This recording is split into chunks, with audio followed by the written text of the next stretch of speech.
Hello दोस्तों, आज एक छोटी सी कहानी सुनाऊंगी। वो है, एक भक्त थे जिनका नाम था कृष्णदास। ये भगवान जी की बहुत सेवा करते थे और इन्होंने एक नियम बनाया था कि ये रोज़ भगवान को जाके मंदिर में माला चढ़ाया करते थे। और इन्होंने भगवान जी से कहा मंदिर में कि मैं 12 साल लगातार आऊँगा मंदिर में और मैं आपको माला चढ़ाऊँगा और भोग लगाऊँगा, लेकिन 13वीं साल आपको मेरे घर आना है। तो लगातार वो 12वीं साल तक लगातार 12 साल वो मंदिर जाते रहे, सेवा करते रहे, भोग लगाते रहे। जिस दिन 12 साल पूरे हुए उन्हें रोज़ याद रहता था कि आज इतने दिन कम हो गए, इतने दिन। जिस दिन 12 साल पूरे हुए उस दिन उन्होंने कहा भगवान जी से कि कल मैं नहीं आऊँगा, कल तो आपको आना है, 12 साल पूरे हो गए और मैं आपका इंतज़ार करूँगा। अब वो गए घर पे और रात में उन्होंने खाना पीना 56 भोग बहुत सारा बनाया और भगवान जी का इंतज़ार करने लगे।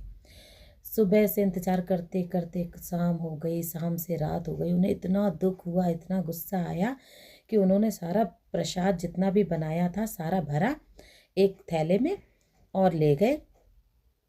गुस्से में मंदिर की तरफ जा रहे थे, इतने में उन्होंने देखा कि एक गाय का पूरा झुंड आ रहा है और उनको चराने वाला एक बच्चा भी आ रहा है साथ में, जो कि बहुत ही सुंदर था।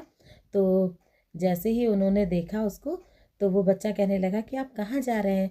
तो उन्होंने कहा कुछ नहीं, भगवान जी को भोग लगाने जा रहे थे पर वो आए नहीं, तो मुझे बहुत क्रोध आ रहा है। तो उन्होंने कहा मैं भूखा हूँ, मुझे खिला दीजिए। तो उन्होंने कहा कि ठीक है खा लो। तो वो बोला मेरे हाथों में तो गोबर लगा है, क्या आप मुझे अपने हाथों से खिला सकते हो। तो उन्होंने कहा हाँ ठीक है। तो वो अपने हाथों से उस बच्चे को खाना खिलाने लगे। एक और बच्चे को, उस बच्चे को खिलाते और एक और खुद खाते, एक और बच्चे को खिलाते, एक और खुद खाते। उन्होंने देखा कि वो बच्चा रोने लगा, तो वो चौंक गए। उन्होंने कहा कि अरे क्यों रो रहे हो, तुम्हें भूख लगी थी ना, मैं अपने हाथ से खिला तो रहा हूँ, फिर क्यों रो रहे हो। तो वो बालक बोला कि आज मुझे माला नहीं पहनाओगे क्या। वो एकदम चौंक गए। कृष्णदास जी कहने लगे कि आप कौन हैं। बोले कि तुम 12 सालों से मेरा इंतज़ार कर रहे थे और हर दिन तुम मुझे माला पहनाते थे, तो मुझे ऐसा लगता था जैसे तुमने मुझे गले लगा लिया। और जब तुम मुझे माला पहनाते थे, मुझे ये फील आता था कि तुमने मुझे बिल्कुल अपने गले से लगा के हृदय से स्पर्श किया है। और आज मैं बहुत याद कर रहा हूँ कि आज तुमने मुझे गले नहीं लगाया।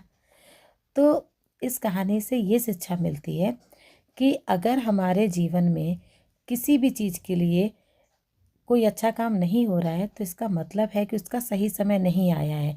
जब वो समय पूरा होगा तो वो चीज़ आपको डबल होके मिलेगी। अगर आपको ईश्वर के दर्शन करने हैं तो आस्था अपनी बनाए रखिए। कभी मत सोचिए कि परेशानी है तो ईश्वर साथ नहीं दे रहे। ईश्वर हमेशा साथ दे रहे। आपकी जो बड़ी बड़ी परेशानियां हैं वो छोटे में कैसे निकल जाती हैं, कभी सोचा है आपने।